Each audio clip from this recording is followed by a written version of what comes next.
Okay, good morning. Good morning, everyone. I'm going to be speaking in English today. So, do you all have your headsets? Yes? Okay. I do understand Arabic, but for purposes of, and of course I speak Arabic, but for purposes of translation, I'm only going to be speaking in English, okay? Because they can't jump back and forth with something unless there's one important word that I need to stress. So, since we are 5 minutes late, I'm going to take 5 minutes from your lunch break. Okay, this is how it works here. Everything is so, the lectures are already short. We need more time to be able to deliver what we want to deliver and at the same time have your questions and help you in your final project. All right? Okay, so hello. Now I'm going to be nice since that part is over. So I am Claudia Kozman. I am a professor of journalism here in the Department of Communication Arts at the Lebanese American University. I'm also the director of research of the Institute of Media Research and Training, which is the body that organizes MD Lab. Today, as you can see and you saw in the program, I'm going to be talking about how the media present information to us and mainly how they present conflict to us, okay? We'll get to those details. Before we start, I usually like to start by looking at a couple of words that we are all familiar with. So, we have information, okay? We have a fact, we have reality, and we have truth. Now, as you think of these, I want you to answer two questions, but don't tell me now, I'll come back to these in a minute. I want you to think of one as a person who receives information from the media. Okay, any type of information that you receive, any bit of news, any story, any image. Think of it, so answer my question as that person, and also answer it as a person who creates information. I do believe, if not every single person in here, at least the vast majority of who is in here creates information. And we do this mainly in social media these days, okay? So think of the question. Have you ever thought of the difference between these four? Another question. Have you ever, or do you always, or any of these variations from have you ever or do you always, think of how you get the information and how you give it to others, or when others give it to you, do you think whether this is a fact, if it's an information, if it's the truth, or if it's reality?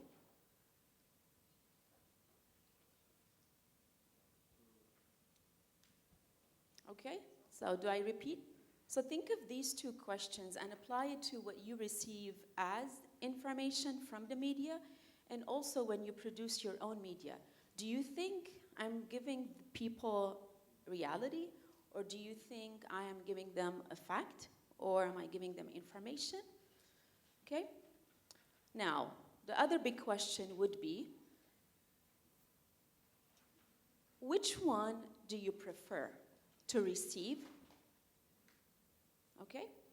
Which one do you think makes you more credible as a person when you give others? Okay?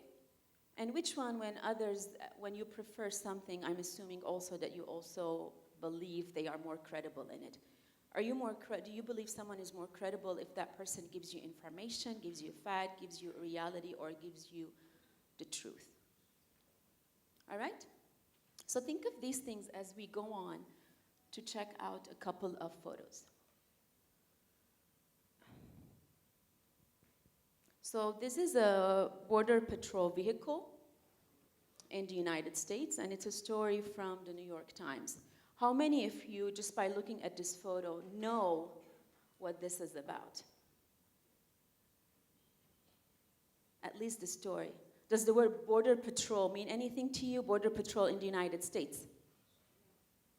Just raise your hands. Raise your hands if you know what this is. Okay, all right, this is good. Okay, so this is only, of course, the beginning of the story in the New York Times. I've highlighted blue parts, which are the ones that I want you to focus on. I'm going to read, I'm sorry for the translators, but I'm going to read very quickly the rest, and I'm going to focus on the blue parts, okay? And then I'll read the blue parts again for the translation. So Ram Rahimian, a medical student working at Banner University, was trying to help a 20-year-old Guatemalan woman who had been found late last year in the desert. Dehydrated, pregnant, and already in labor, months before her due date. But the Border Patrol agents lingering in the room were making him uncomfortable. So I have 3 words. A pregnant woman is dehydrated. So a 20-year-old woman from Guatemala, she is dehydrated, she's pregnant, she is already in labor, way before she is due, okay? 3 words that I'm highlighting right now. Then we move on to the second paragraph. The agents, which mean the Border Patrol agents, remained in the obstetrics ward night and day as physicians worked to halt her labor. They were present during her medical examinations, listened in on conversations with doctors, and watched her ultrasounds. Rahimian said, they kept the TV on loud, interfering with her sleep. When agents began pressing the medical staff to discharge the woman to an immigration detention facility, the doctors took action. And then Rahimian says something, and then we move on to the last paragraph in my slide, which is, as apprehensions of migrants climb at the southwest border, and dozens a day are taken to community hospitals, medical providers are challenging practices by both government agencies and their own hospitals that they say are endangering patients and undermining recent pledges to improve health care for migrants. Do you know now what this is about? Raise hands if now you understand more what it's about, or we're still not familiar with this story. Okay, all right. So for those of you who don't know what this is about, okay, what do you get from this story? I can, Joe, if we can get them to, so you can raise your hand so we can get you the microphone. What do you think this is about? And what is the image that you receive? مرحبا.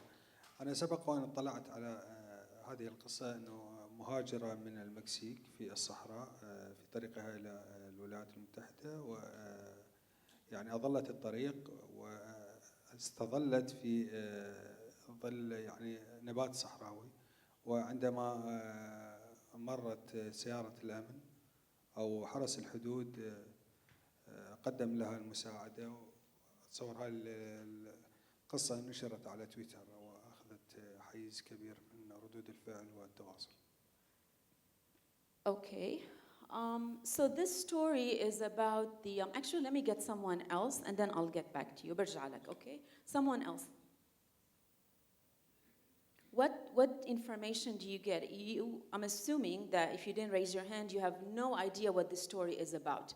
I'd like to know, you know the story, right? I'd like to know from those who don't know what the story is about. You just read something about it. What type of information is it giving you? Reem?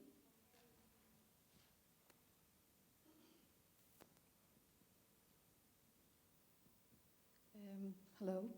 What I got from this story is that immigrants have no rights. I'm sorry? Immigrants have no rights.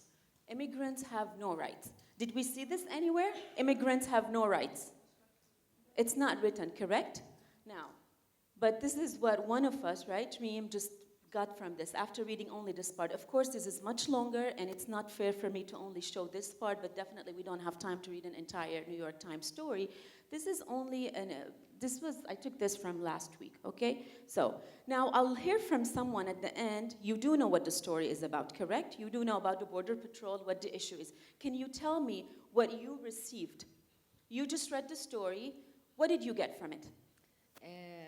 رح أحكي بالعربي، أوكي.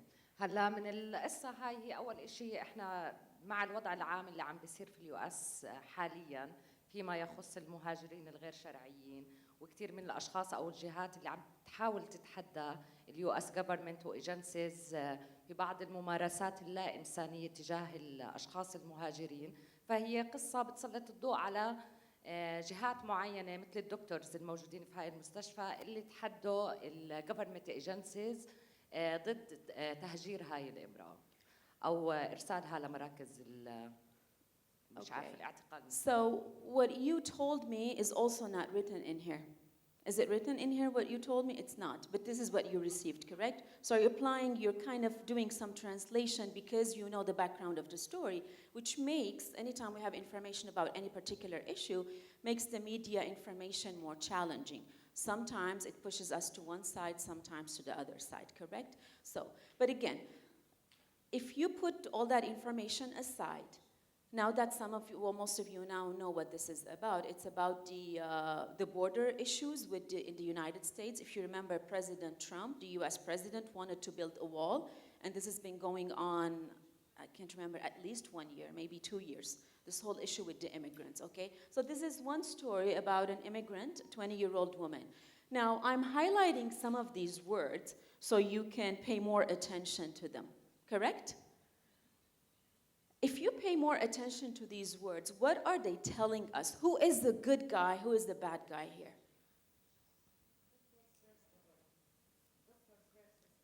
So it's doctors versus government, correct? Yes. Liam, correct? Doctors versus government. All of you are in here. Do you think it's doctors versus government? Who is not a good person or a good entity? Is the government, the US government, good? Border patrol agents, who are government agents, are they good people? Why they're not good people? Because they're leaving a pregnant woman. This is playing on our emotions, correct? No matter what happens, anytime we see a pregnant woman, we want to be nicer, correct? We give the pregnant woman our seats and all of this because there's life inside. So the woman is dehydrated, which is not good for the baby. She is pregnant and she's already in labor. And then what do? They sit there. They are lingering. There are so many other words. If we have to dissect and analyze every sentence in here, we can, correct? We can analyze so much in here, but of course we're not going to do that. So they're lingering, which means they're just staying there and kind of, when you linger, it's not a very, in the English language, the word linger is not as positive of a word. It just means you're staying there and you're staying a little bit more than you're supposed to, okay? It's like loitering a little bit. So look at all the information they're giving us about them. They are in the obstetrics ward day and night. They could have only said day, or they could have said all the time, correct? What happens when you're telling people, I'm just doing this day and night? It's giving you a little bit more of, look, I'm just always there. So the physicians work to halt her labor. So again, the physicians, the doctors here are doing something which is really difficult, trying to save the woman and or her child, okay? But then these bad people were just sitting there and trying to stop all that or just be mean, as in they're not supposed to be in there, correct? Most of us, if we go, even if we know a person, we're not allowed in the operation room. And then they were present during her medical examinations, which is a very personal thing. Also, they were present, they listened into the doctors and watched the ultrasounds. The reason all this information is in here is because, you know, the Western world, especially the United States, is very particular about privacy, and they will not give you information. So anything that happens between the doctor and the patient is extremely private, and we're not allowed to do it. So add to that the fact that the woman is pregnant, and she might lose her child. And dehydrated. Nobody wants to be dehydrated. I want to drink some water right now because I don't feel good when we don't have enough water in our system, correct? So now at the end, they're giving us a little bit more of a frame, okay? So the two people who answered, Miriam and our other colleague, you gave us what you got from this, but none of what you said was written in here. But here, if you look into this sentence, the last one in blue, is giving us some type of a way to go into the story and think about it, which is they are challenging practices. So these are the crusaders, the doctors are the people who want to tell us something, and they are challenging. So even their own hospitals are not doing a good job, and then also government agencies, okay? The reason I went through this whole story, I went through the story entirely, is to tell you something that you already know, okay? Again, today what I'm going to talk about is not new information. Most of you, if you are students, you've already heard about it. Most likely you've done some of the work. If you are a journalist, you have been involved in it. And if you are a faculty member, you've either done your research or you have read a lot about how the media present information, correct? So what I want to do today is give you some of the research behind this and how some more numbers, I suppose, about how all this works, and also to get you to thinking about any part of information that you choose to provide others, any bit of whatever you want to call it, you choose to provide others, has a lot of package, okay? Comes with a package, has so much going on behind it. We will get to the story again in a little bit. Yesterday, when Dr. Malki was speaking about media literacy, he told us about these things, correct? So he told us that everything is, well, the news, media content is socially constructed. He talked about it being a reality-making activity. Is it a representation of reality? These are words and phrases that are very common in academia, and if you do research on the news and sociology of news, and what is the news, most of everybody from the 1960s, some of these quotes are from the 1960s, they tell you that news is socially constructed, which means it's not valueless. It doesn't come free, okay? Now, I can still give you a fact or information. Let's get back to this one here. Okay, so do you agree that me standing here in front of you right now is a fact? Correct? It is a fact. Is it also information? It is information. To be frank with you, I can't really know much of a difference between information and fact. To me, they're kind of the same. I do a little bit better with reality. What is reality? Is reality the same for everybody? That's where it becomes, some of us believe that there's only one reality, and others believe that there are, well, millions of realities, correct? So perhaps, from my point of view, me standing here, I would describe what's happening as reality, but then it would not be the same for you who are sitting there or someone who's standing on the side, correct? So this is when we start to get, it gets a little bit tricky. And then what about the truth? Becomes more difficult? For me, I kind of put them like this because I'm somehow telling you that this is how I think they are, but I'm also not so sure because information and fact and then reality and truth, I do believe personally that they are in this manner, but again, I don't have any facts to support that. This is how I see it. Anyone disagree with me?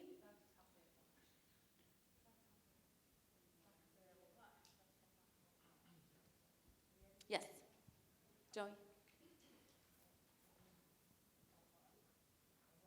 Information could be true and it could be false at the same time. But facts are always true.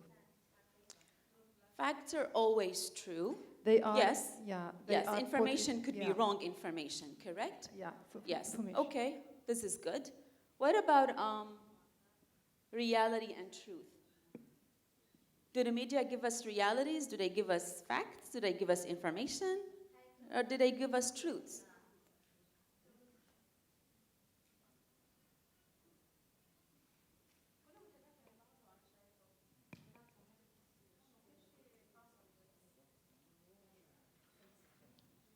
بالنسبة للإعلام ممكن أنه يعطيني معلومة وليست حقيقة، لأنه الآن بالنسبة للإعلام كل شخص ما بين المرسل والمستقبل. خلني أحكي بالنسبة للمستقبل، كل شخص يحاول أن ينظر على أنه هذه قد تكون حقيقة أو قد تكون معلومة. يعني بمعنى أنه هو بعطيني كأنه زي جملة، وهذه الجملة بعتبرها جملة خبرية، لكن هذه الجملة الخبرية هل تحتمل الصدق أو تحتمل الكذب؟ فالآن يعني ممكن لو بدي أعطي حقيقة، إحنا الآن جالسين في هذه القاعة مثلا، الآن أمامنا محاضرة وطلاب وهذه حقيقة، إحنا موجودين، هذا واقع. لكن ممكن هسه يجي شخص من برا يحكي لنا إنه مثلا المحاضرة خلصت، فأنا ما بقدر أصيغ إلا يعني تكون هذا المعلومة فيها قد يكون صدق وفيها قد يكون كذب، لأنه بكون أنا أمام محورين، إما صح وإما الخطأ. شكرا. Of course, this is correct, and there's so much going on. So for us to think that any bit of information we get from the media is so pure and there's nothing that comes with it is not. Even the fact that I highlighted some of the words in blue, I want you to pay more attention to them, correct? You might, if you have enough time and you're not completely listening to me, you might be reading the other parts.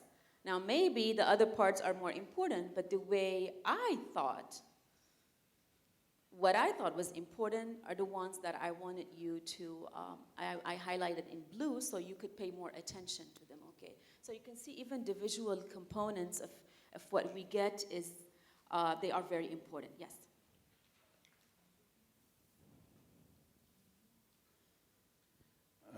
بس بعد اذنك انا ليه بدأتي بالانفورميشن ليش ما بدأتي بالواقع؟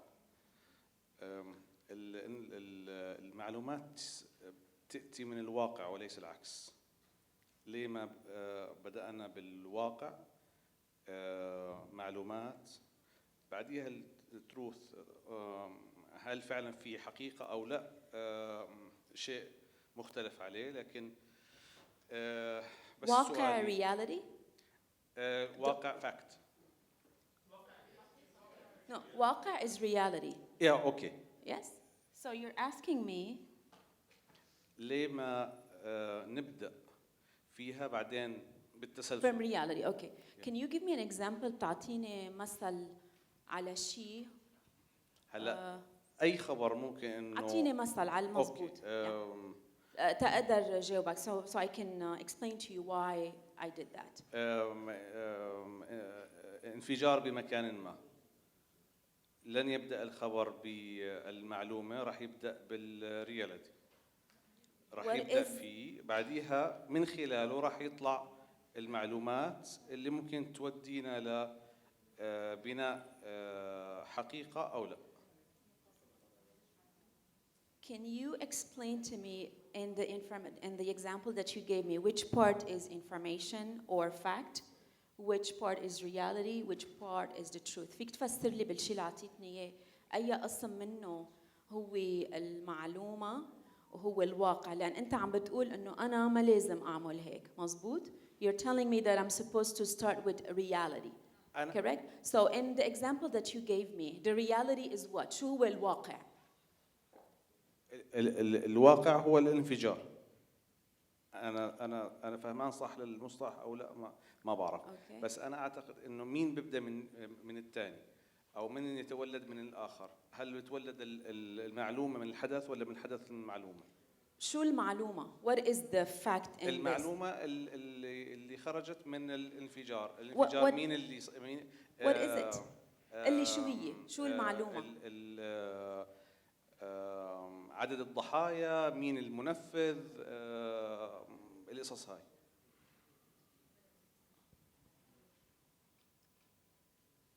So reality is وين الانفجار، أي ساعة، كلها معلومات. Okay, but the way I see it, reality is much more important and much bigger and encompasses so much more than that, because in your example, the actual explosion is information, correct? It's a fact. Is it a fact? Okay. بالعربي, in Arabic, I think that's why I'm not, I don't know how to do it, but in Arabic, I think they are very related, correct? Yes. Facts, those of you who are bilingual who can speak both, fact and reality are very close, so it's a little bit difficult to go into that. Although Arabic language is pretty rich, but in this particular stance, it's not helping us a lot. But in any case, I get your point.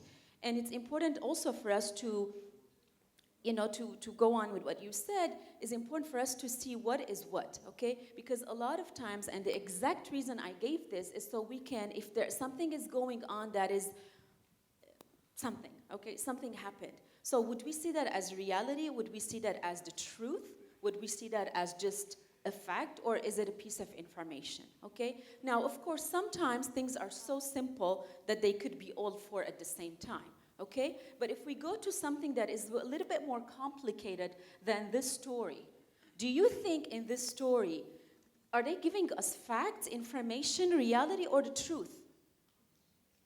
a lot of us in this, I was born and raised in this region. I got my education in the US and I worked a little bit abroad. But we're all, if we are from this region, and most likely from others as well, but I can't say, we are fed the information that everything is reality. Because there's just only this is it, and then nothing happens other than that, okay? So this is the point. A lot of times, as I said, information, what we get could all be, because it's very simple, okay? It could all be the same. But then when we say the reality is that, it becomes more complicated. Let me just give you a very small example, and I know you have a question. For example, this is a microphone, correct? Yes? Is that the truth that it's a microphone? Who says it's the truth that it's a microphone? It's a reality. Why is this a reality? It is like. It is it. I teach, one of the courses I teach is research methods, and I know a lot of my students are in here. I don't want to call on Joey to give us information to see if he was listening in class. He was one of the best ones. But we talk about how there's this scholar called Clifford Geertz who talked about thick descriptions. Do you remember that part? No? I'm taking back your grade. So a lot of what we understand because we're human beings and because we are in a culture that things have been common to us, we see it as that and we understand it as that. Now, think of yourself not as a human, but as an alien, for example, someone from Mars. Would someone from Mars say the fact that this is a microphone is a reality? Or is it a truth? Can reality change by time? Can reality change by time? Well, if this is a reality, then do you think it can change by time? You're telling me this microphone is a reality. I do change my mind always. Yeah. I do change my mind always. And you know this from the children's drawings, correct? In the past or right now, when we talk about somebody's calling you, what gesture do we make? Somebody's calling me. We do this. Why is it this? Because the old phone used to be like this. But right now, nobody uses this. Everybody's like this. So you see, so even a gesture, right now we understand this as something as a phone, but because of what we used to know as a phone, go to Mars and see someone there and tell that person, do this. Do you think that person will understand? No. If you're interested in these things, you should read Geertz. It's a little bit heavy reading, but he does anthropology, which means he goes to places and watches people and cultures, and his primary example is about the wink, ghamza, okay? Now, in each culture, in most cultures, winks mean the same because we do live in a more of a global world where we exchange information and we know. So a wink in general, depending on who you're winking at, it could mean you're flirting with somebody, correct? Or you're checking someone out, you're like, that's cool. According to my mom, or according to me, a wink when I was a teenager meant when we have guests coming over, a wink meant go make coffee for them. Because she doesn't want to tell me in Lebanese culture, Arab culture, it's not very nice to tell people, to ask them, would you like coffee? They would say no. So you just don't, you surprise them with coffee, correct? When people go to your house, you don't ask them if they want something, you just surprise them with it. So she would never, they came to our house twice a day, but every time it was a surprise making coffee. So, and I don't know why, I had the curse of making good coffee for some reason. And she would always ask me to. So, and she would not ask me in front of them, she would just do this. We would be sitting, so God forbid I look at her face, she would do this. So a wink always meant go make coffee. I know people from Germany in here in Bulgaria, does a wink mean make coffee for you? It doesn't, okay? So the wink, the reality of the wink, so a wink in my own reality is, if it comes from my mother, it means go make coffee. Is this a reality for you? حقيقة واقع لإلك؟ لا إلي. For me it is, but for you it's not. For other people and depending on different cultures, correct? So this becomes the issue when we say this is a microphone. So the fact is that this is an instrument that, help me out, that projects, amplifies, thank you, Joey, that amplifies voice. All right? So that would be a fact because when people make microphones, now, would I say, and this is again encoding, if you're doing research, you have to code. So would I make a microphone, does a microphone always look like this? It doesn't. So if I say a microphone has to have a longer handle with a round part, it's not the same because in the past they used to be different and now also different. Do you understand now why we're getting into the details of what is reality? So we stick to what is the fact or not. I know you had a couple of questions in here, in white, and then in the back, yes. Hon, come in. Yes. Okay, all right, sorry. I answered it for you. Okay, anything else or can we move on? All right.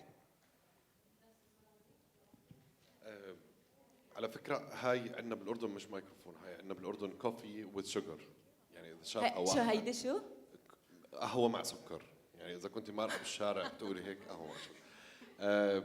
أعتقد يعني أنا بعتبر مثلا حتى لما حكيتي لي إنه هذا الميكروفون أنا راح أعتبر إنها انفورميشن للحظة إنه أنا أمسك هذا الميكروفون أشوفه أفحصه أجرب عليه إنه أطلع صوتي حتى لو أنا سامع.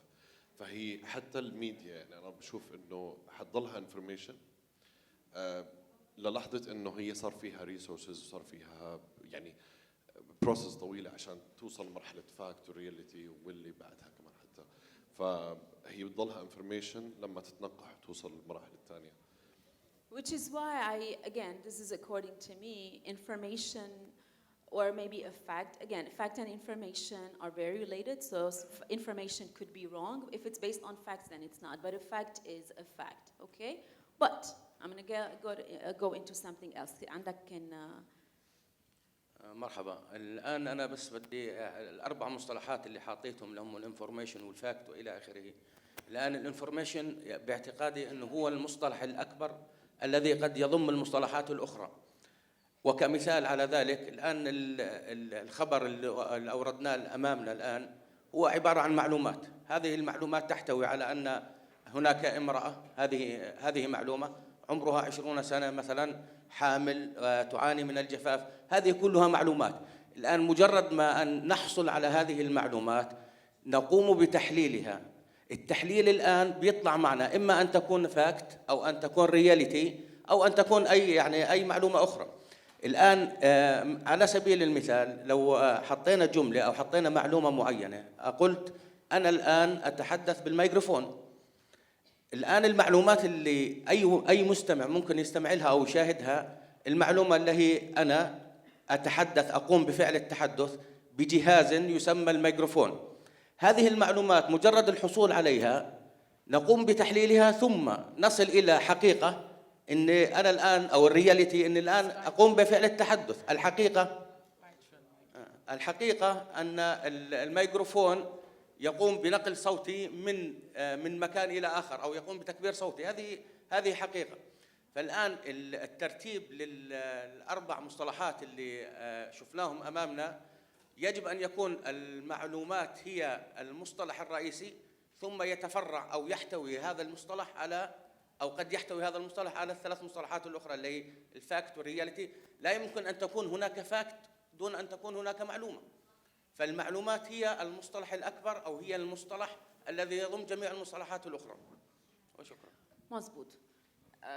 I think معلومة information, yes, or fact. Again, they're pretty interconnected. So I'm going to move on from this because I suppose we're a little bit late on that.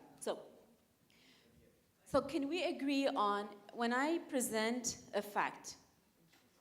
Okay, so I'm going to present a fact. Somebody here is tweeting about this session, okay, and she believes, yes, Sandra, that she is presenting information that could be the reality if what's going on, could be the truth, I don't know, could be information. So the information or the fact, do we agree that when I give people a fact. And I'm putting it into quotations because it's a fact, as in could change its meaning. We agree that I'm giving them information about how I understand it, or at least how I want them to think I understand it, okay? We don't want to complicate this more. So one is how I understand it. Second is what I want them to know, correct? And third is how I want them to interpret it. The last part is important because this is where so much more than the information comes into play, okay? So the tweet that will come out of this session is what Sandra thinks, is how Sandra understands it. She could misunderstand something I'm saying, but she will tweet it because this is how she understands it. Or if you're, if you're spin doctors, you want to spin the information, you would present it in a different way so others could see it. It doesn't mean you necessarily believe it, but you want others to know that. And then she's giving information for the Twitter sphere or people on Facebook, which is about what she wants them to know about this session. And then later on comes how you want them to interpret it. Because I'm not going to come back to this again, I promise, but again, this is information they're giving us. But with the information, they have some charged words. Charged means words that have package. When and the way you put the words together, what comes before the other one, which is why in journalism, we try to stay as much away as possible from adjectives, correct? And we tell the students, stick to facts. But now we'll see even facts don't come free. They come with some information that tells us much more about the fact in itself, okay? So this is a famous, I can't see the bottom, sorry. You can't see it. So a recent shoemaker, there are two famous scholars who have written a book about media content, sociology of media, and then they revised their model. So their first model came in 1991, and then 2016, they create this model that is the hierarchy of influences, which means any bit of info that you get from any source, any mediated source, could be someone's post, someone's photo on Instagram, goes through all of these. You do not necessarily know this. As journalists, I've worked for a long time in journalism. I never really thought about every single time I've done this, and I didn't even know this existed when I was working. But still, it goes through them. To go over quickly, we're not going to stop at this, but just to tell you that at the heart is the individual, him or herself. So as a media producer, as content producer, I am giving you things that work for my mind or how I see it, the way I'm choosing my words, the way I'm choosing my phrases. So think of the New York Times story, and the journalist who wrote that story is giving information. So you have your own, who you are, your own identity. And then above that, you have the way journalists work. We call these routine practices, where you have to go to a certain place and get information and get the facts and then write the story and a bit of description, correct? And then we go to what a media organization does. Media organizations work in a certain manner that also affects this. And then we go higher to the social institutions, which means advertising, PR, marketing, all of these play into what story is getting out. And then at the end is the social system, so the entire social system that we live in. So this is important, and it's been important since they first came up with it in 1991, because none of this has changed. It's become more nuanced. Now it's much more complicated because we have a lot that happens at the same time. Okay, so this is good to think about. Do you know this story? How many of you have seen this photo before? Okay, all right. So this is kind of a famous photo from exactly last year. It was on June 8 or 9 from the G7 summit. And if you, let me tell you a few of the people. So this story is from from Time magazine. So this is Trump, US president. This is Angela Merkel, chancellor. And then you have Japan, and this guy right here is this is Macron. And then we have Theresa May from the UK standing, okay? Now, this story or this photo caused a lot of controversy. If you have seen it before, then you know what that was. So people started to say, well, look at this. Now, who do you think I'm going to ask you and just raise your hand. Who do you think is in power here? Merkel? Raise your hand if you think Merkel is the powerful one here. Raise them so I can see them well. Trump? Okay, so more of you think that Trump is in power. I'm again presuming that we are saying that Trump is in power because he has his arms crossed, and that means something whenever we cross our arms, correct? And then he is not actually even looking at her, which means you can keep talking, but then I don't pay attention to you. Some other people interpret it as no, she is leaning. Anytime you are standing up and you're leaning down on people, this has a meaning. And if you're in if you take photos, you're in photojournalism or any type of photos, you know the way you frame, and now we're getting into what framing means. The way you frame your, you frame your photo, okay, has a lot to do with what you want people to know, how you want them maybe to interpret it, and so on and so forth, correct? And also how you see it and what you think is the best way to do it. So if we go into this and then you want to analyze it, you can see so many different faces, but now the most important ones in here, the ones that grab our attention, are Trump and Merkel, okay? So again, the same photo, different people look at it in different ways.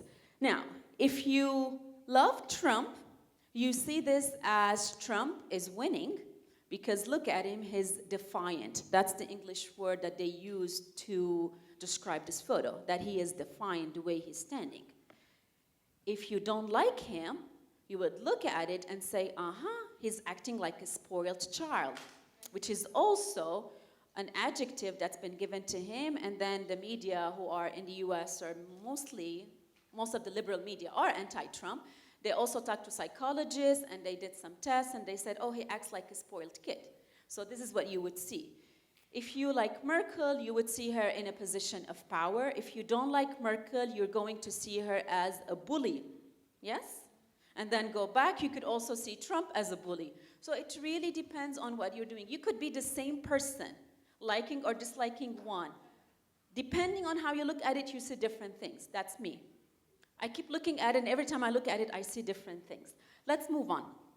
And now look at the headline. Did you pay attention to the headline? It says, a single photo captured President Trump's approach to the G7 summit. What does Time magazine want us to know about this photo?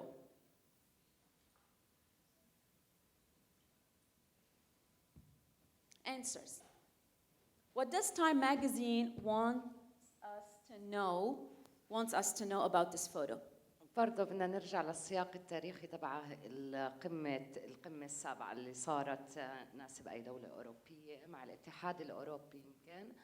المهم بالسياق هذا ترامب أصلاً هدد الاتحاد الأوروبي بعدم التزامه اتجاه الأمم المتحدة ومش عم بدفع الحصص المترتبة عليه إلى ما ذلك، بس كانت كمان الصيغة تبعته تهديدية بنوعاً ما للدول الأوروبية اللي كانت موجودة بهاي القمة. تايم جهة مش رح أحكي معارضة لكن ليبرال، بينما ترامب محسوب على المحافظين في أمريكا. ف برضه هو البيرسبكتيف تبع الشخص كشخص أقرب للليبرالية، فأنا بتفق مع تايم في الاتيتيود اللي بيستخدمه ترامب في التعامل مع الدول الثانية. فالاتيتيود اللي هو تبع ترامب اللامبالي يمكن اللي في نوع من التحدي لكل هدول رؤساء الدول أو رؤساء الوزراء، هذا هو الاتيتيود تبع ترامب. Okay, shukran, thank you.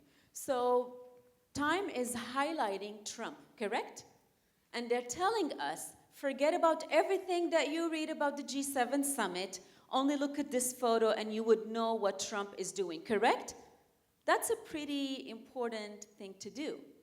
So, if you don't know much about politics, or Trump, or Merkel, or the G7 summit, or what these people do, or money, or whatever. There's so much that the magazine is telling you by just one photo that we look at. If we go back to the information to the to that slide. Now, I don't want to use the word information anymore or fact, but if you look at that slide that I gave you at first, we talked about information, we talked about facts. This is information. The photo is giving us information. It's giving us facts, correct? They were sitting like this. This happened. Is this reality of what happened? Some of us could see, yes, this is reality of how they are.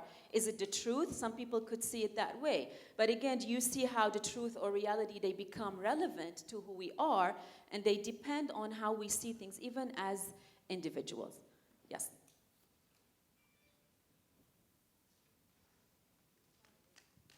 صباح الخير. طبعا بالنسبة للصورة هي لو بدنا نحللها فعلا بطريقة صحفية هي ترتكز للنظرية بعلم النفس اسمها الاهتمام الانتقائي. الاهتمام الانتقائي هو بقوم على خلق حافز وسلوك ذهني معين من أجل إيصال حقيقة معينة. هذا الموضوع بالدرجة الأولى، وهذا بقودنا لجزء من النظرية أيضا شيء اسمه الانحياز المعرفي. من ضمن مفردات الانحياز المعرفي في شيء اسمه الانحياز المعتقد. فأنا هون بالصورة إذا الألماني عم بتطلع بهاي الصورة راح يتأكد إنه هي ميركل اللي عندها البور، واللي بكون محترم بيعتقد إنه هو اللي مع البور. فنهاية الحقيقة هي تعود أو تفسير الحقيقة راح يكون كثير صعب، لأنه هو يعود للأطر والأنظمة الاجتماعية الموجودة، وأيضا بالدرجة الأولى لموضوع الاهتمام الانتقائي، لأنه بدون اهتمام انتقائي صعب إنه يكون في حقيقة واضحة 100%. شكرا. شكرا. So we can see from what our colleague said that there's so much, again, that goes into what we get, what we receive, okay? So you said there are so many other cultural, perhaps, or organizational influences. So if we go to the hierarchy again, we can very well see that one photo could mean, so let me just do this real quick. So this photo, do you think it has passed through all of these? Most absolutely, yes, okay? And especially that Time gave us this information in this headline, chose this photo, because that's what they want us to know. And then the reason I use Le Monde also, because I want you to see what others have done, and you can go and Google this, put just G7 photo, and then you will see it. That's how Google works. So, and then Le Monde chose a different one, and then of course, it's a wider one. Now in this photo, you don't see much of what happened, correct? Now here, it looks like Trump is still looks the same, but it's a larger approach. And also here, Merkel doesn't look as confident. So some people could see this, the way she's doing this, as she's thinking about something, or maybe she's not sure, or both. But here, most importantly, for Le Monde, they have to put their president's photo in it. So in the first one, he doesn't really show, only his profile. But in here, he does. And in here, he is speaking, which means he has something to say, okay? And of course, I'm sorry, we're gonna go on, because this is one of my favorite sessions. When I teach my class, when we have a photo and we analyze it, we could stay the entire time and then only talk about that photo, because every little detail matters, okay? Now, how many of you familiar with this one? All right. This is a very famous photo of Tiananmen Square in 1989. I'm sure everybody is familiar with this one, correct? This almost captured what it meant to be starving in parts of Africa. So Perlmutter, he works with photojournalism and public opinion. He was actually, I know about this book because we read it when I was in class. He was my professor when I was doing my graduate studies. So he wrote a book about photojournalism and foreign policy, and he chose a few photos that he calls them icons of outrage, because he says these photos together, so there were a couple of other photos, but these are the two main ones, and the third main one is the napalm attack, the Tet Offensive, okay, in Vietnam. The napalm, of course, you see it, it's about a young girl, maybe 10 or 11 years old, she's naked and she's running away. I'm pretty sure if you've ever seen this, you would see it. Another photo that is also an icon is the Iwo Jima one, where the Americans are raising their flag. These four photos have become icons, and he calls them icons of outrage, because together Politicians used them, maybe abused them, spent them, managed them, framed them, did everything just to advance their foreign policy. And one photo, this photo in particular, was used by the US administration to go into Somalia. Okay, so one photograph could do that. Again, if you're interested in his book, it's an old one, but it's pretty good. It talks a lot about political communication and how politicians communicate information to us, and focuses on these four photographs that have been important throughout history.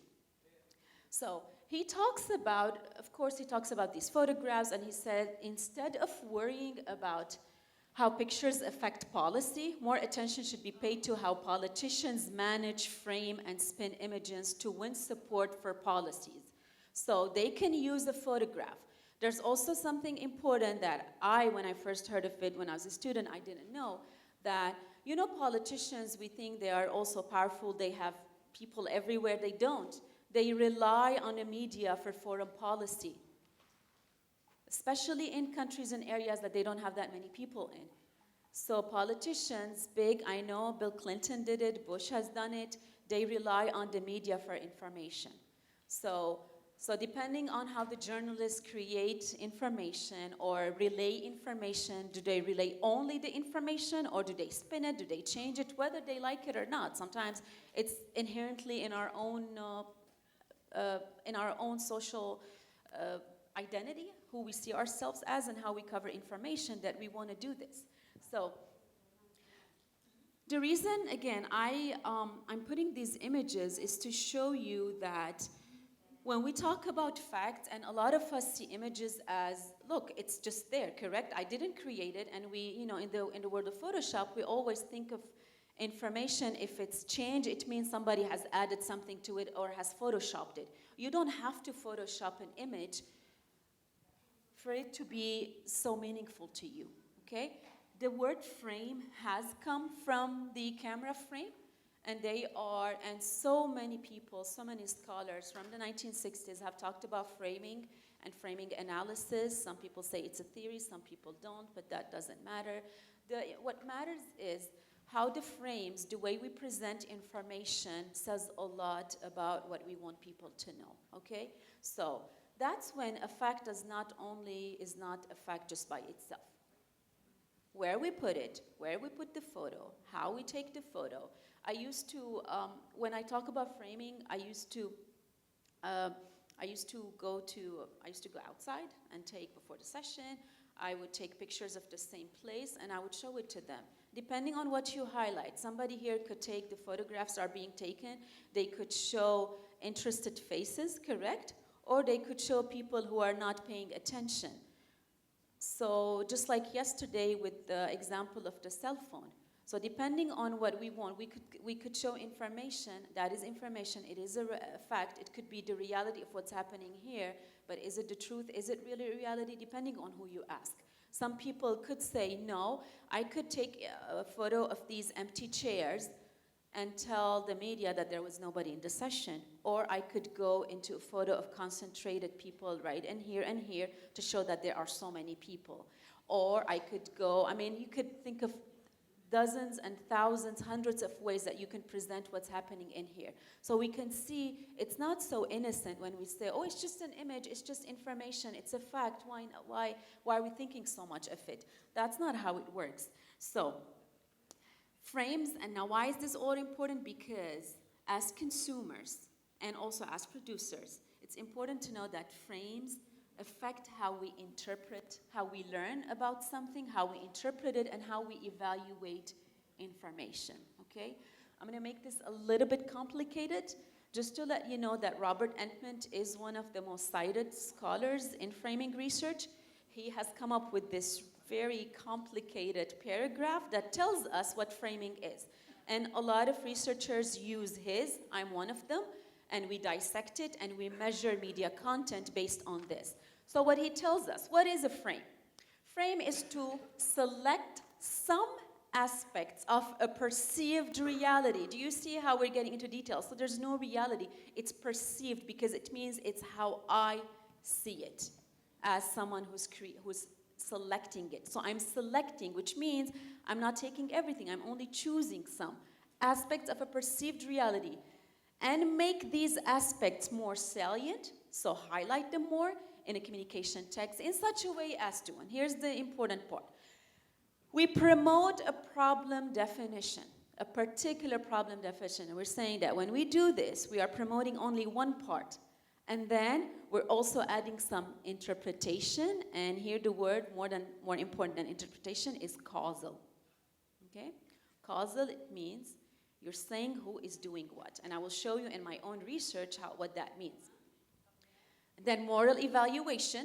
We're also evaluating people in a moral way. So not all of this could happen, but they could a treatment recommendation. So we're also recommending something.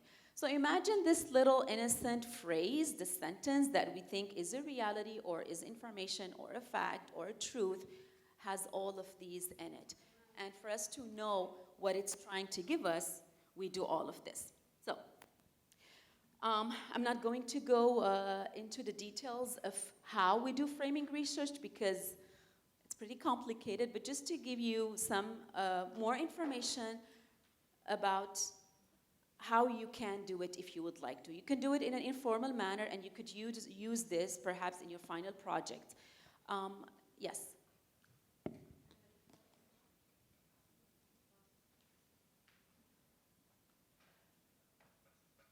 Can we please keep it quick? Yes. بسرعة نعم.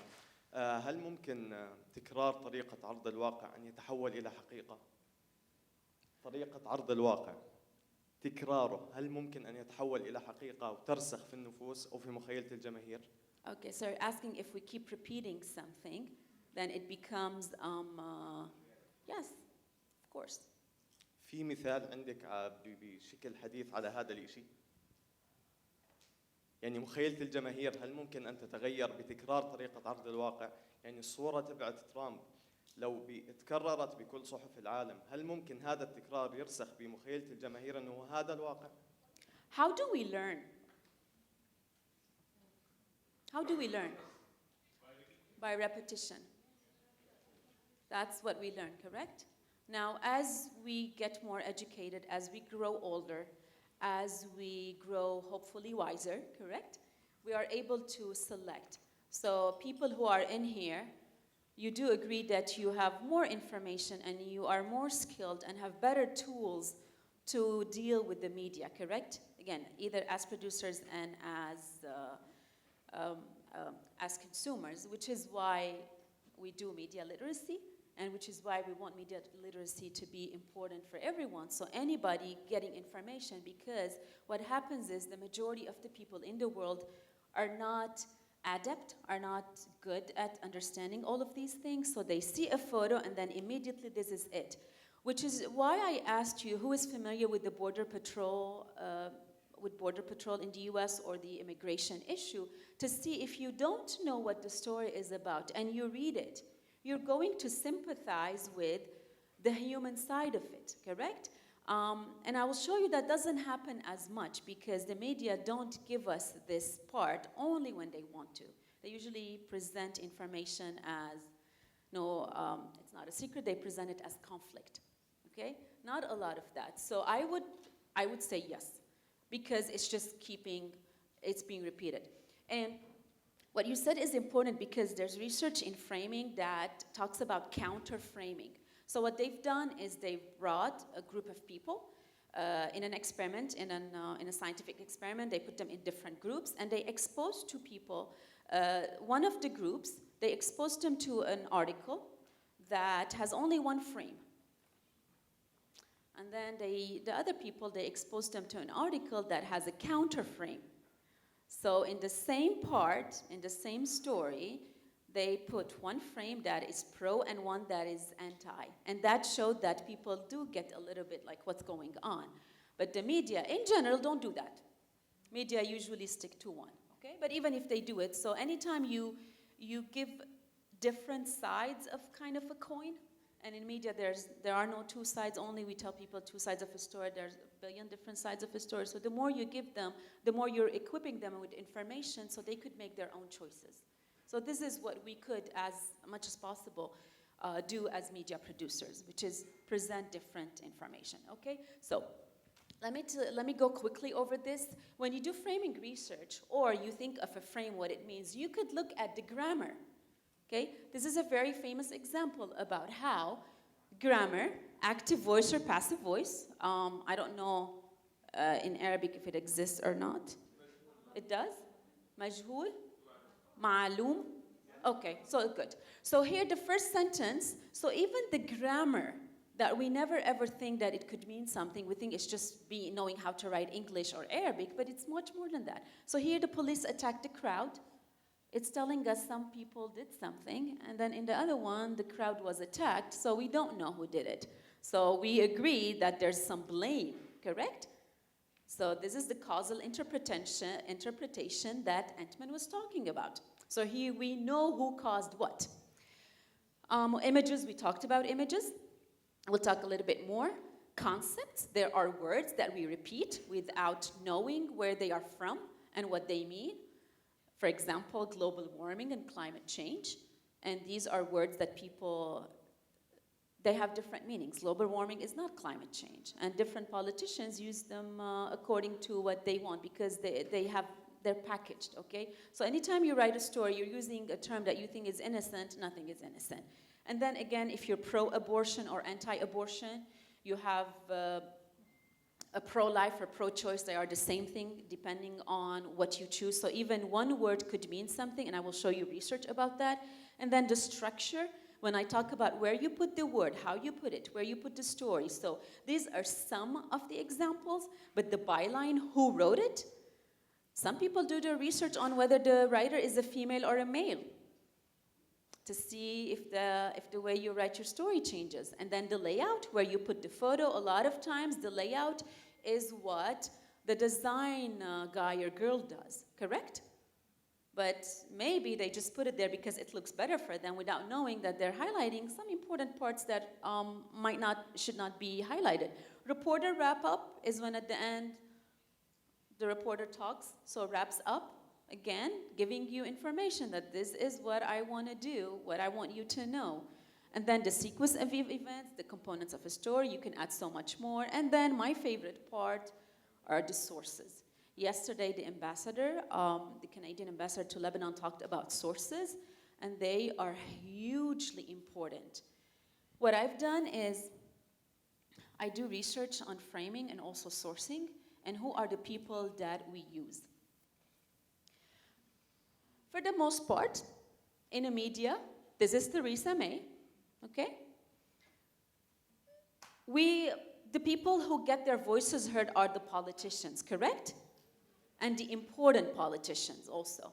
If I put the photo of the Prime Minister of, I don't know, maybe China, I don't know how many of us would know. Even the president of China, we might not know the photo, but we all know Theresa May, we know Trump, we know Macron, we know some of these people because these are the people that always get their voices heard in the media, correct?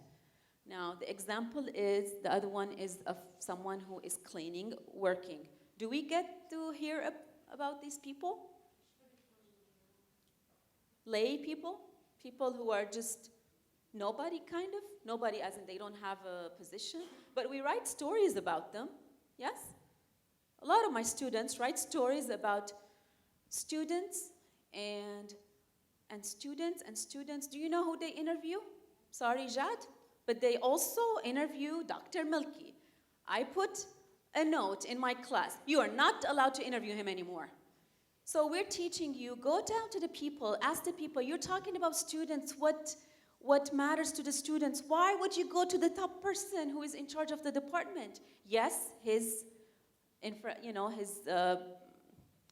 matters, but then how can you not talk to the students? So students who are in journalism who are doing this all ignore themselves because we're not used to thinking we are good enough to be heard and we have to say something.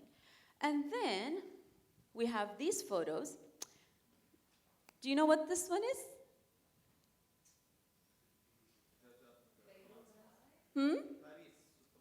gilet jaune, قميص الأصفر, I think. سترات. سترات الصفراء, okay? This was interesting to me because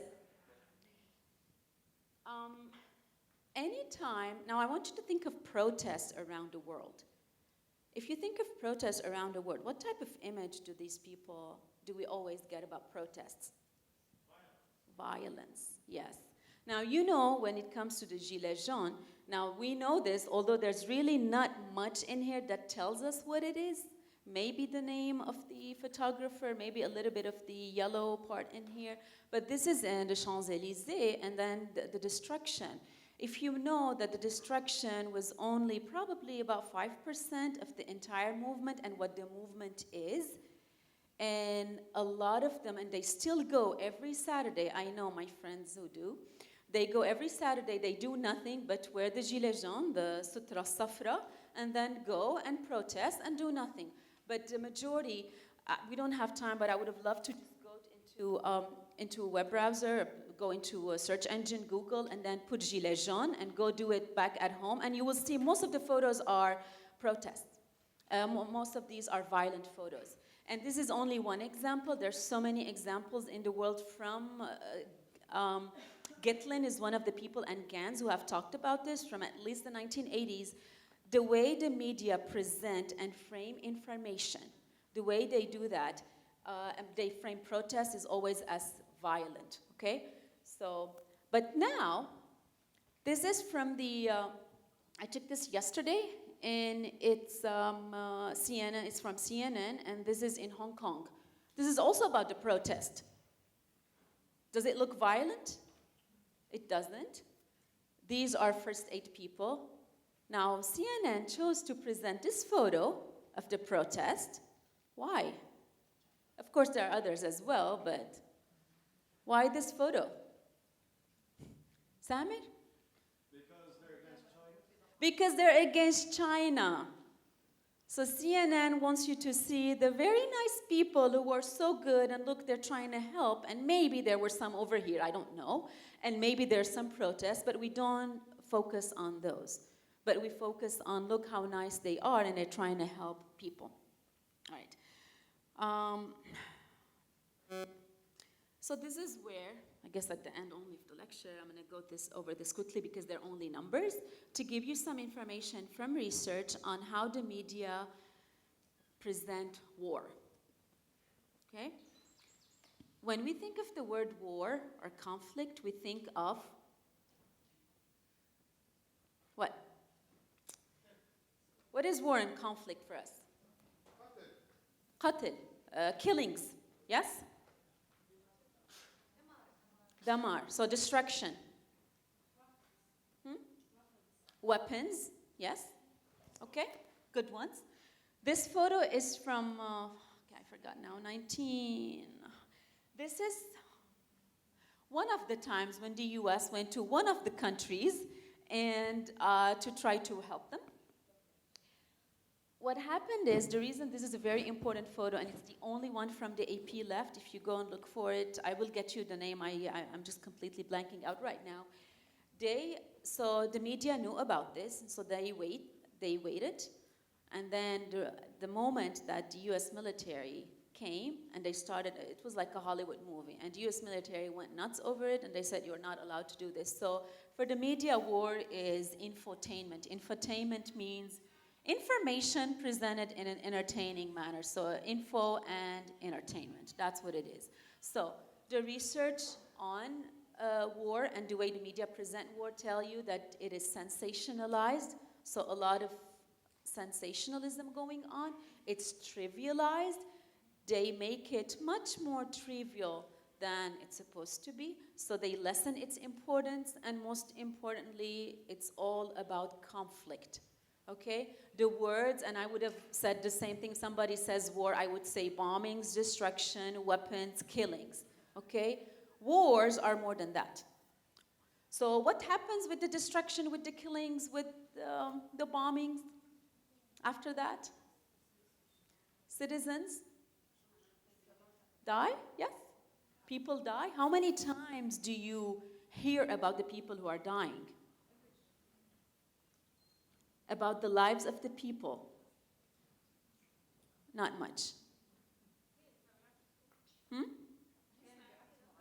Let me give you what happened. So I have a few examples, some from my own research, some from others' research, about how the media have presented war. This is a story, this is research from 2000 and, it's about the invasion of Iraq in US media.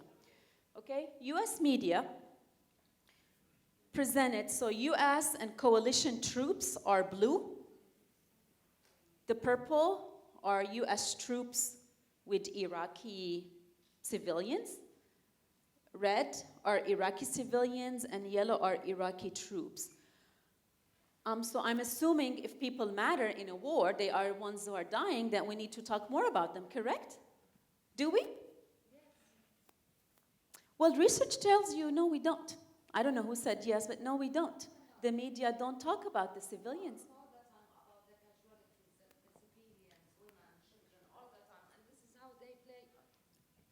You could, I'm going to, I'm sorry, but yes. So you have your own sources of information, your own bias, yes? I'm telling you, this is how scientific research works. All the research tells you we don't, and these are actual stories that they have counted and they have tested. So look at them. The red part is not as much, okay? You can see some, except for TV. Now, TV has a reason because it's sensational, so it attracts viewers if you show some people who are dying. But then the blue part, where they are American, the coalition, so you have one viewpoint, or at least one major viewpoint for the war, okay? This is another one, this is from my own research, this is about Syria, and my colleague and I, we looked at 2 US newspapers, and we wanted to see how they framed in 2013, in August, the chemical weapons issue in Syria, okay? So we checked some people, some of the important sources, so this is about sourcing. So we had Obama, we had officials, international, all of these different types of people, and then we had the average per story. Per story in New York Times and Washington Post, in all the stories that they wrote about the chemical attacks, yes, US officials, about 6.5, almost 7 people were in a story about the chemical attacks, okay? Now, who died in the chemical attacks? Citizens, 0.06. Yes. This is research, and we're not biased. We just got the information and we tested it. And then look at the other ones, interest groups, the media, documents as in a press release or anything like that. Russian officials were more. So if you look at it, US officials, international officials, mainly UN, and Russian officials were much more. Syrian officials were not in there, rebels were not, citizens barely ever, okay? And the T and the P level are more of a statistical test that I guess they're there if you want to know, but you don't have to worry about them for now. So this is another study that we looked at. Now here we compared US and Lebanese newspapers for in the same chemical weapons attacks, and we looked at how they framed them. So the blue are the US stories, and the purple ones are Lebanese newspapers. And so you could look at the 5 frames that we had and we tested, where most of them were conflict and responsibility. What does this really mean? It means that most of the stories were about diplomacy, about what Obama was saying, what Kerry was saying, what Bashar al-Assad was saying, and what I forgot the prime minister in Russia at the time. Okay, so morality, not much. Human interest, the people who died, almost nothing about them. These are the stories in them. And then later on, and these are the people so that one was, these were the frames, and then these are the officials. So the percentage under US media and then Lebanese media, these are numbers about the percentage. So what we did, we calculated the paragraphs and then we did them as percentages. So if you count all of these, they would amount to a little bit more than 100% because we round them, okay? So almost half of the sources used in a story are from American officials. And then you can look at the numbers. In Lebanese media, they're less. International officials, Lebanese media tend to use much more international officials. And now again, let's go to Syrian citizens, okay?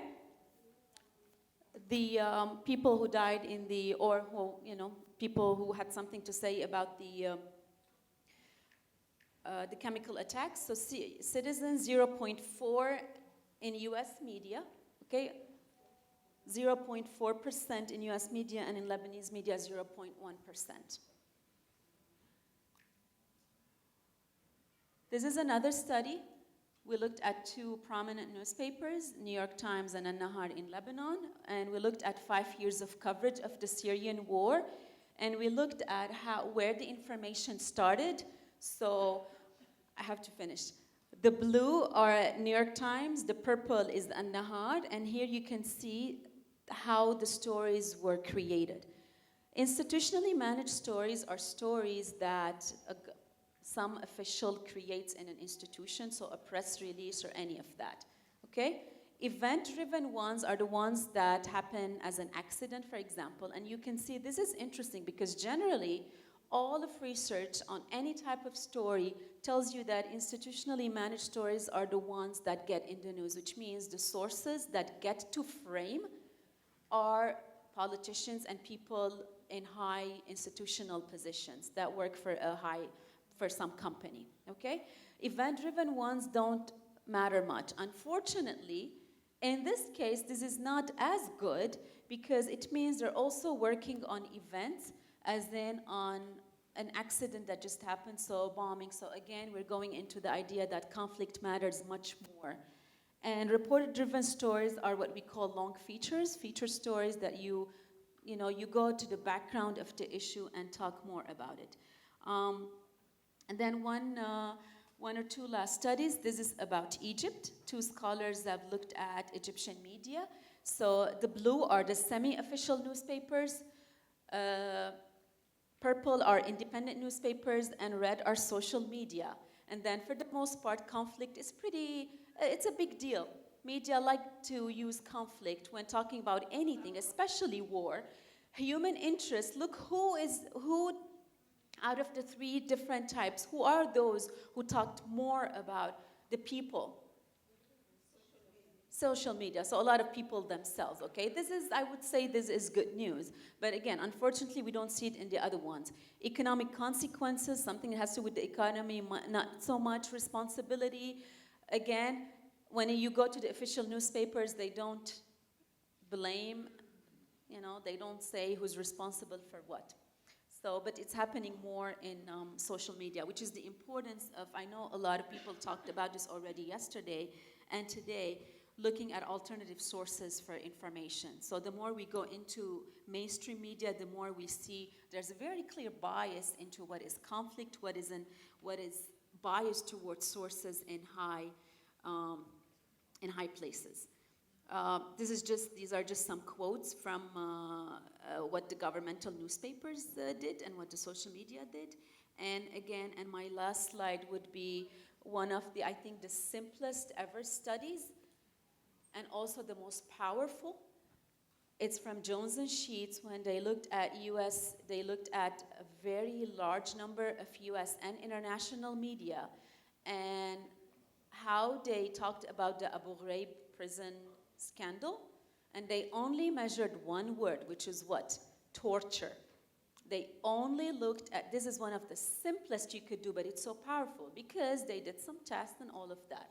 So, US stories and also US allies, those people who are allies with the US, and then the purple ones are the foreign stories and stories who are not a part of it. In the US, and people who identify with US media, journalists did not use the word torture to explain what happened in Abu Ghraib. And the reason is, so the framing was not one of torture. So And the reason is social identity.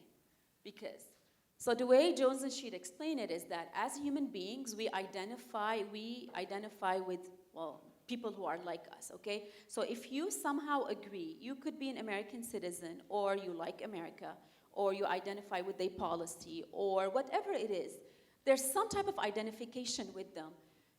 You as a journalist or as an editor, perhaps, you're not using the word torture because this kind of goes against who you are as a person.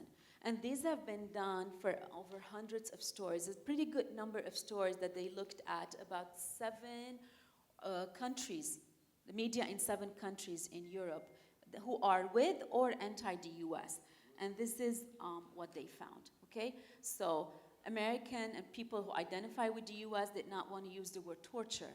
So this is the example of only one word that could change how we see information, how we, if we don't know anything about what happened in Abu Ghraib, we read the story and it's never ever used, or never ever, as in, of course, for the most part, nobody was using the word torture to explain what happened. So as people who probably don't know what happened there, we're going to accept these stories, okay? I'm done here. I will take, I promised you I will take 5 minutes from your lunch, and I'm very accurate in my promises. So I'm going to stay here. We have 10 more minutes for questions, and I'm here all this week if you have any other questions, okay? These are just ending remarks, which is, again, something that you already know, but maybe something to help you think of the way you present information. If you want to do more of framing, for example, for your final project, you want to highlight something, always remember that, yes, nothing is innocent. Anything we do and we present has a lot of package that comes with it. Thank you so much, and I'll take any questions you have right now. Questions? Yes. كنا في الدراسة اللي عملتوها كانت اليو اس تقريبا ذاكرة 1.4 في أي واحدة؟ كمان هو تيبل أيوة هيدا؟ على ما أعتقد فكنا إحنا بنحكي السيريان لا البعدي أيوة كنا نحكي إنه السيتيزنز المواطنين السوريين اليو اس 1.4 والليبنونز 1.1 بس بالمقابل ليبنون سيتيزن اليو اس ما جابت سيرتهم بالمره ولا الاثر اللي تعرضوا له وهاي بالمقابل الصحافه المحليه اللبنانيه 1.3 مع ذلك برضه مقصره كانت يعني سواء مع السوريين ومع اللبنانيين هاي ملاحظه مش سؤال مش اكثر شكرا.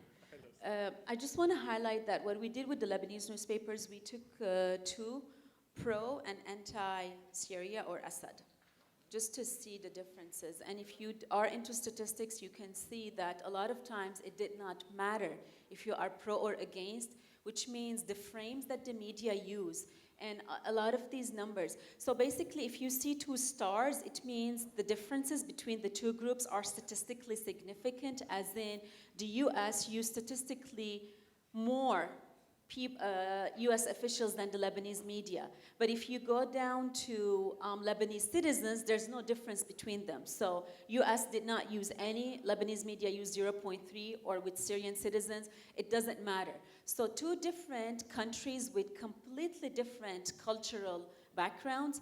In each country, mostly in the Lebanese one, 2 opposing newspapers. We took Al Mustaqbal, which is the Future Movement newspaper, and at the time there was As-Safir, which is pro March 8 and pro-Assad, and they were pro and against. So a lot of most of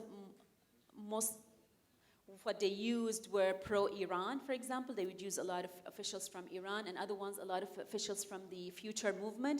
Regardless of all these, we could still not see differences, which means at the end, the media are they work as a pack, and they still use the same type of frame. So again, what matters to us, we want to highlight people and the destruction and what happened. We don't have any of that. We barely have any of that information, regardless of how different you are as a country or media system, or as a political ideology.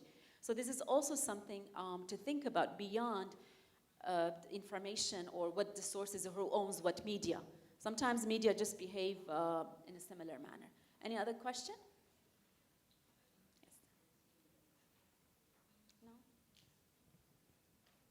it's at 12? Oh, sorry. I thought it was 12:15. Okay. Last one. I'm sorry. I thought I have time until 12:15. After this presentation, I think the media doesn't convey the truth in the post-truth. For example, Khashoggi journalist who killed by Bin Salman and his man, I think the media doesn't give me the truth. The truth, this action is monopoly for this person. The truth is come from relative. It's not come from media. And we have our own frames, of course. As individuals, we accept and we don't. I do apologize. I'm sorry. I thought, so maybe you'll eat more now. Maybe you'll never come late again. Thank you so much. And I'm here around. And this is my email if anybody wants to ask any questions. All right? Thank you. Should have told me.